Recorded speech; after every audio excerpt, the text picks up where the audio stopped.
যে আমার মাসের মাস্ক খুললা ওইটা নিয়ে এদিক ওদিক ঘুরছে বেড পর্যন্ত কারণে আমি শাস্তি চাই। বরিশাল শেরেবাংলা মেডিকেল কলেজ হাসপাতালে চিকিৎসাধীন অবস্থায় এক নারীর মৃত্যুকে ঘিরে চাঞ্চল্যের সৃষ্টি হয়েছে। রোগীর মৃত্যুর খবর ছড়িয়ে পড়লে হাসপাতালে উত্তেজনা দেখা দেয়। ক্ষুব্ধ স্বজনরা অভিযুক্ত কর্মচারীকে আটক করে মারধর করেন। পরে হাসপাতালের অন্য কর্মচারীরা ঘটনাস্থলে এলে উভয় পক্ষের মধ্যে হাতাহাতির ঘটনাও ঘটে। এতে কিছু সময়ের জন্য হাসপাতালের পরিবেশ উত্তপ্ত হয়ে ওঠে। নিহত দীপালি শিকদার মেহেন্দিগঞ্জ উপজেলার পূর্ব খড়কি গ্রামের বাসিন্দা ও শঙ্কর শিকদারের স্ত্রী। 13 মে বিকেলে হাসপাতালের মেডিসিন বিভাগে এই ঘটনা ঘটে। রোগীর স্বজনদের অভিযোগ, মাত্র 200 টাকার জন্য হাসপাতালের এক কর্মচারী অক্সিজেন মাস্ক খুলে নেওয়ার পর ওই রোগীর মৃত্যু হয়।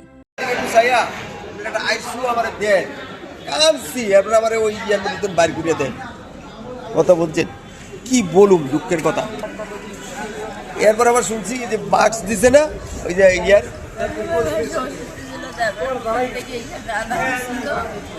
শ্বাসকষ্ট হচ্ছিল, তারপর ওনাকে অক্সিজেন দেওয়া হয়েছে। একটা লোক একটা স্টাফ ছিল ওখানে, এদিক ওদিক মাস্ক খুললা শুধু এদিক ওদিক শুধু ওইটা নিয়ে শুধু ঘুরতেছিল, মানে বেড খুলতেছিল।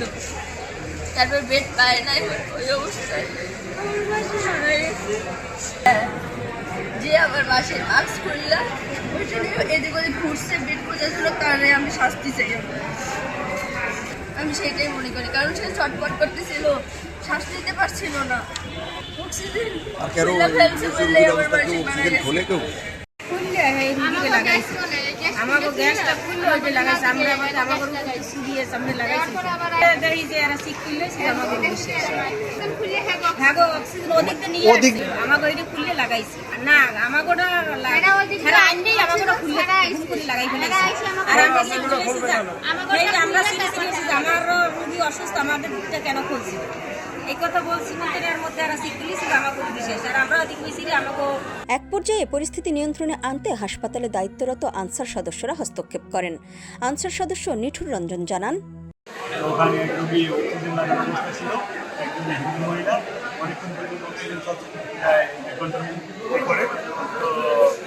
এরপরে ওই রোগীটা মারা যায়, পরে আরেকটা রোগী আসে ঘুমস অবস্থা, তার অক্সিজেন প্রয়োজন। এই ক্ষেত্রে অক্সিজেন যখন দেয়, ঠিক আছে, ওনার অক্সিজেনটা ওনার আগেই ওই রোগীটা মারা যায়, ঠিক আছে।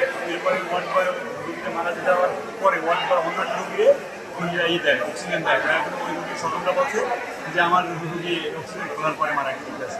এই নিয়ে ওই আমাদের যে ওয়ার্ড বয় আছে ওই রোগীকে মারে, ওর জামা কাপড় সব ছিঁড়ে ফেলাইছে, ঠিক আছে। ওর বেতন মানে মারছে। তারপরে আমরা পরিবেশ শান্ত করি, এরপরে ওনাদেরকে বুঝাই, এরপরে ওনাদেরকে ডেথ সার্টিফিকেট দিয়ে পাঠিয়ে দেওয়া হয়। এ ঘটনায় নিহতের পরিবার হাসপাতাল পরিচালকের কাছে লিখিত অভিযোগ দিলে সাময়িকভাবে অভিযুক্ত কর্মচারী সোহেলকে বরখাস্ত করা হয় এবং তার বেতন বন্ধ রাখার নির্দেশ দেওয়া হয়। এছাড়া ঘটনার তদন্তে 3 সদস্যের কমিটি গঠন করা হয়েছে। বরিশাল কোতোয়ালি মডেল থানার ওসি আল মামুনুল ইসলাম বলেন, খবর পেয়ে পুলিশ ঘটনাস্থল পরিদর্শন করেছে। লিখিত অভিযোগ পেলে তদন্ত সাপেক্ষে আইনগত ব্যবস্থা নেওয়া হবে।